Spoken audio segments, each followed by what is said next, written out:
सोने का हंस और लालची पत्नी। एक गांव में एक मंदिर था। उस मंदिर में एक पुजारी रहता था जो बहुत ही विद्वान और सज्जन था। उसके परिवार में पत्नी और 2 बच्चे थे।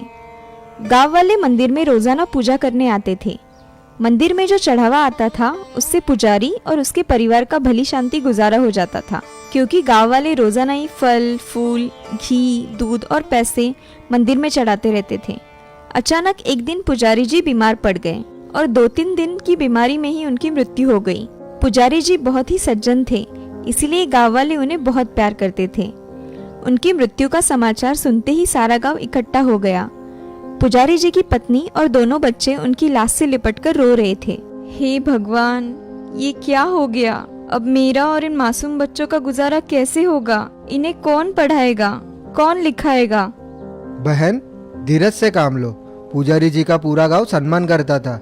उन्हें सभी गांव वाले बेहद प्यार करते थे। हम तुम्हें और तुम्हारे बच्चों को भूखा नहीं मरने देंगे। हम लोग तुम्हारे बच्चों की पढ़ाई का इंतजाम भी कर देंगे। पुजारी जी का गांव वालों ने अंतिम संस्कार कर दिया। गांव वालों ने पुजारी जी के बच्चों की पढ़ाई लिखाई की व्यवस्था गांव की पाठशाला में कर दी और हर गांव वाला नियमित रूप से हर महीने अनाज पुजारी जी की पत्नी को पहुंचाने लगा। लेकिन मंदिर में पहले जितनी आमदनी होती थी और जो दूध, घी और मिठाई मिला करती थी, वो अब पुजारी जी की पत्नी और बच्चों को नहीं मिलती थी और न पहनने के लिए बढ़िया बढ़िया कपड़े मिल पाते थे। इसीलिए उन्हें फटे पुराने कपड़े पहनकर और रूखा सूखा खाकर ही गुजारा करना पड़ता था। माँ, जब से पिताजी मरे हैं हमें दूध पीने को नहीं मिला। हमें दूध दो माँ। माँ, हमें फटे पुराने कपड़े पहनते हुए शर्म आती है। हमें तुम नए कपड़े क्यों नहीं बनाती माँ? बेटा, कहाँ से दूध लाओ? तुम्हें नए कपड़े कहाँ से बनवाओ? गांव वाले जितना अनाज देते हैं उतने से तो हम तीनों का सिर्फ पेट ही भर सकता है। इतना अनाज भी नहीं बचता कि मैं उसे बेचकर तुम्हारे लिए एक कपड़ा भी खरीद सकूं।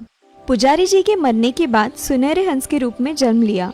दूसरे जन्म में पिछले जन्म के अच्छे कर्मों के कारण उन्हें अपने पूर्व जन्म की सारी बातें याद थी। वह कभी कभी अपनी पत्नी और बच्चों के बारे में सोचने लगता था। पता नहीं मेरी पत्नी और बच्चों का क्या हाल होगा। उन्हें अच्छा भोजन और अच्छे अच्छे कपड़े अब कहाँ मिलते होंगे। बेचारी मेहनत मजदूरी करके न जाने किस तरह बच्चों का पेट पाल रही होगी। बच्चों की पढ़ाई भी बंद हो गई होगी। हे भगवान, मैं अब क्या करूँ? उनकी किस तरह सहायता करूँ?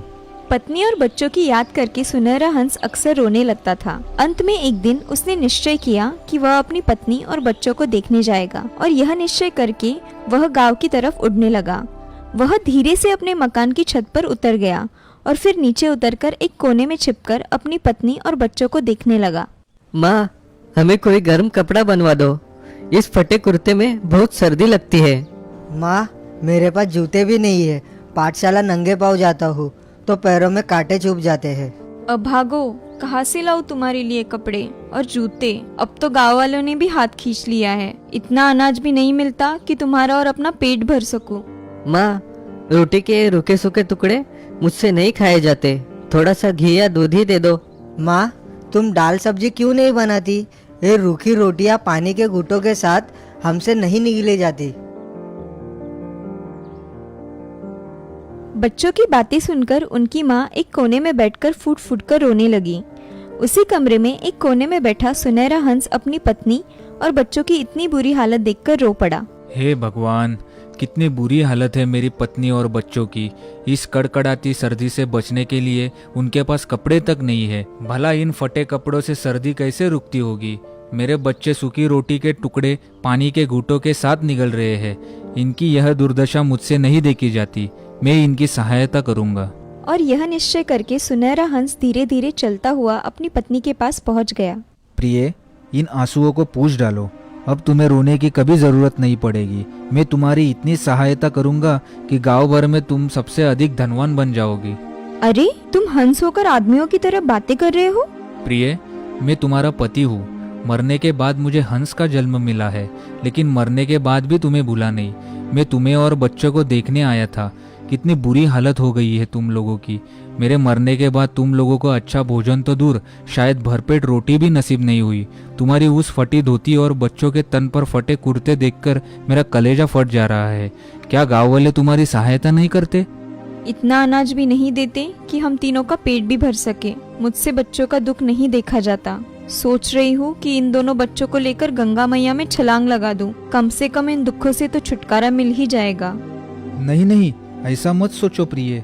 आत्महत्या सबसे बड़ा पाप है, और फिर अपने साथ साथ इन मासूम बच्चों को मारना तो और भी घोर पाप होगा। तो फिर मैं क्या करूँ? बच्चों के लिए कपड़े, जूते, भोजन और किताबें कहाँ से लाऊं? तुम मेरा एक पंख उखाड़ लो। यह सोने का पंख है, काफी भारी है। इससे शहर में ले जाओ और बेच आओ। तुम्हें इतना रुपया मिल जाएगा कि तुम बच्चों के लिए अच्छे कपड़े, जूते और किताबें खरीद सको। एक गाय खरीद सकोगी, जिससे बच्चों को घी और दूध मिलता रहेगा। अपने लिए भी कम से कम 2 साड़ियाँ खरीद लेना। नहीं नहीं, मैं तुम्हारा पंख नहीं उखाड़ सकती। पंख उखाड़ने पर तुम्हारे बदन से खून भी निकल सकता है। दर्द तो होगा ही। पिछले जन्म में भी जब मैंने तुम्हें कभी दुख नहीं पहुंचाया, तो अब कैसे पहुंचा सकती हूँ? नहीं प्रिय, मुझे रत्ती भर भी पीड़ा नहीं होगी। तुम मेरा एक पंख उखाड़ लो। पत्नी ने एक पंख उखाड़ लिया। अच्छा प्रिय, अब मैं जाता हूँ। 2-3 दिन बाद फिर तुम लोगों को देखने आऊंगा। तुम उस पंख को बेचकर आज ही सारा जरूरी सामान खरीद लाना। मैं तुम्हें और अपने बच्चों को इस हाल में न देखूं। जी।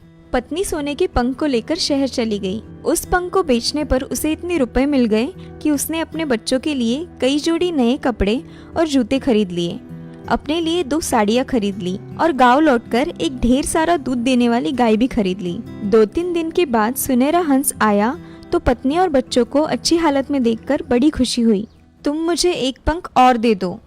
मरम्मत न होने के कारण सारा मकान खंडहर बन गया है। हाँ हाँ, मैं तुम्हें एक पंख जब भी आया करूँगा दे जाया करूँगा। तुम सारा मकान तुड़वा कर नया मकान बनवा लो। इतनी जमीन खरीद लो कि तुम्हें गांव के मुखिया से भी ज्यादा आमदनी होने लगे। ये तुमने अच्छी सलाह दी। हमारे मकान के पिछवाड़े वाले खेत बहुत उपजाऊ है। मैं उन्हीं को खरीद लूंगी। हर साल हजारों रुपए की आमदनी हो जाया करेगी। मेरे बच्चे धनवानों के बच्चों की तरह शहर में जाके खूब पढ़ लिख सकेंगे। ठीक है, तुम मेरा एक पंख और उखाड़ लो। पत्नी ने एक पंख और उखाड़ लिया। हंस को थोड़ी पीड़ा हुई, लेकिन अपनी पत्नी और बच्चों के सुख का विचार करके उसने पीड़ा की कोई चिंता नहीं की और उस सरोवर की ओर उड़ गया जहाँ वह रहता था। अगले दिन ही पत्नी सोने के पंख को लेकर शहर चली गई और उसी जोरी को बेच आई जिसे पहला पंख बेचा था।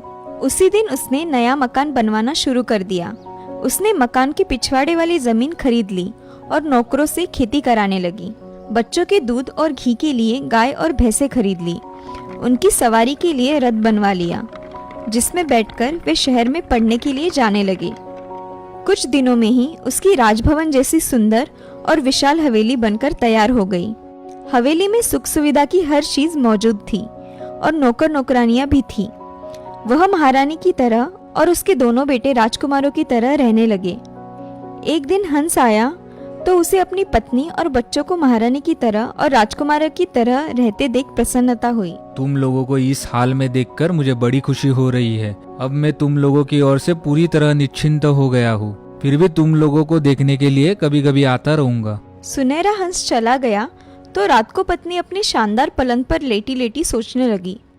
अब तक तो सुनहरा हंस रोजाना आता था और रोजाना मुझे एक सोने का पंख दे जाता था। उसी को बेच बेच कर आज मेरे पास इतनी धन संपत्ति इकट्ठी हो गई है कि मैं आसपास के 10 गांव खरीद सकती हूँ और मैं जरूर खरीदूंगी। लेकिन आज सुनहरा हंस कह रहा था कि अब वो कभी कभी ही हम लोगों को देखने के लिए आया करेगा। इसका मतलब है कि अब मुझे रोजाना सोने का पंख नहीं मिला करेगा।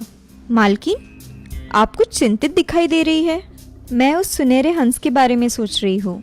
आपका उस सुनहरे हंस से रिश्ता ही क्या है जो आप उसके बारे में इतना सोच रही है?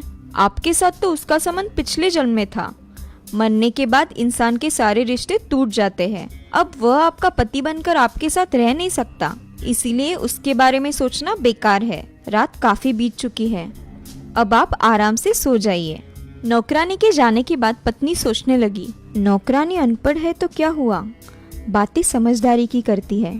ठीक ही कहा है उसने। अब हंस के साथ मेरा क्या रिश्ता, और जब कोई रिश्ता ही नहीं है तो उसके दुख दर्द से मेरा क्या सरोकार। इस बार वह जैसे ही आएगा मैं उसके सारे सुनहरे पंख उखाड़ लूंगी। उसके बदन से खून बहे तो बहता रहे, दर्द हो तो होता रहे मेरी बला से। और फिर सोने के ढेर सारे पंखों को बेचकर मैं सचमुच की महारानी बन जाऊंगी। मेरे बेटे राजकुमार बन जाएंगे। लोग भूल ही जाएंगे कि कभी मैं किसी छोटी मंदिर के गरीब पुजारी की पत्नी थी। मेरे बच्चों का बाप एक छोटे से मंदिर का गरीब पुजारी था। कुछ दिनों बाद जैसे ही हंस आया, पत्नी ने उसकी गर्दन दबोचकर उसे दोनों हाथों में भींच लिया। अरे अरे, यह क्या कर रही हो? मेरी गर्दन छोड़ दो, मेरा दम घुट जा रहा है। रोजाना एक पंख उखड़ जाने के कारण मेरे शरीर में जो घाव हो गए थे उनमें भींचने से दर्द होने लगा है। छोड़ दो, मुझे छोड़ दो, वरना मैं मर जाऊंगा। नहीं, अब मैं तुम्हें नहीं छोड़ूंगी।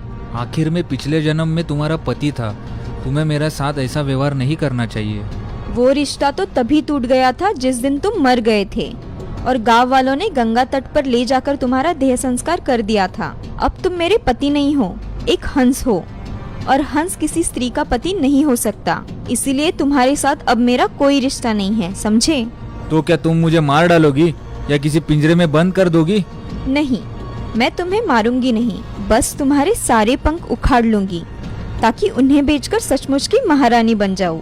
लेकिन अगर तुमने मेरे सारे पंख उखाड़ डाले तो मैं बेकार हो जाऊंगा, उड़ नहीं सकूंगा, फिर तुम लोगों को देखने भी नहीं आ सकूंगा।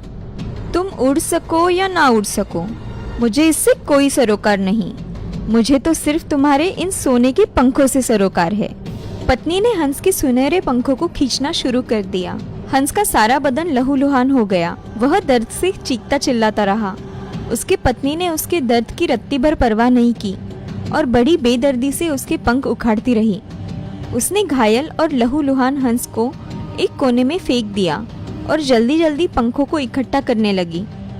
फिर जैसे ही उसने प्रसन्नता भरी नजरों से उस पंखों को देखा, उसके होठों से दुख और आश्चर्य भरी चीख निकल गई। हे भगवान, ये सोने के पंख मामूली हंस वाले पंख कैसे बन गए? हे भगवान, मैं तो लुट गई, बर्बाद हो गई। ये सोने के पंख मामूली पंख कैसे बन गए? लालची औरत, तूने लालच में आकर मेरे सारे पंख नोच डाले। तुझे पता नहीं था कि जब मैं अपनी इच्छा से किसी को पंख देता हूँ तो वह सोने का बन जाता है, लेकिन अगर कोई आदमी अपनी इच्छा से मेरे पंख उखाड़ता है तो वह पंख अन्य हंसों जैसा ही मामूली पंख रहता है। तेरा लालच तुझे ही ले डूबा। याद रख, मेरे सोने के पंखों से मिली यह सारी धन संपत्ति भी बहुत जल्द नष्ट हो जाएगी और तू और तेरे बच्चे फिर भिखारियों जैसे जीवन बिताएंगे। देखा दोस्तों, ज़्यादा लालच हमेशा हमें ले डूबता है। इसीलिए हमें ज़्यादा लालच नहीं करना चाहिए। हमारे पास जितना है उतने में ही संतुष्ट रहना चाहिए। बुरे कर्मों का फल हमेशा बुरा ही होता है।